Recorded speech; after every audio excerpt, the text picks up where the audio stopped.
আমাদের কৃষি মন্ত্রণালয় থেকে যদি কোনো প্রকল্প গ্রহণ করে সেক্ষেত্রে স্যার অবশ্যই নাগরকোটের মানুষের জন্য আপনি আগেও করেছেন, আবারও করবেন।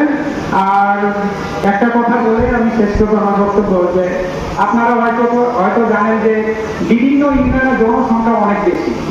এই আউশ ধানটা সব জায়গায় হয় না, যেখানে নিচু জায়গা, এখানে ধরেন যে সকল জমিতে ধান করেছেন আপনারা, সেই জমির ধান কেটে আউশ ধান করবে, অর্থাৎ আউশ ধানের জীবনকাল টোটাল 105 থেকে 110 দিন। এখন আমি যদি 7 বাড়িয়াতে আউশ ধান দিই, সাপোজ আমি 1000 দিলাম, ওখানে তো বন্যার পানি এসে যাবে, তখন কৃষক কি হবে? ক্ষতিগ্রস্ত হবে।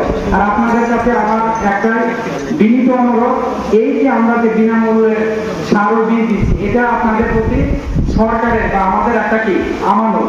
আপনারা অবশ্যই আমানতের খেয়ানত করবেন না এবং এটা অবশ্যই চাষাবাদ করবেন এবং দেশকে স্বনির্ভর করবেন।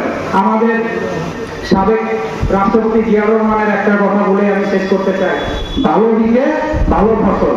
তো আপনাদের কাছে আমরা হলো ভালো বীজ পৌঁছে দিচ্ছি এবং দেশের উন্নয়নের চাবিকাঠি আপনাদের হাতে, আপনাদের দ্বারাই এটা নির্ধারিত হবে। ধন্যবাদ সকলকে। এগুলো আমার বক্তব্য এখানে শেষ করতে। আসসালামু আলাইকুম।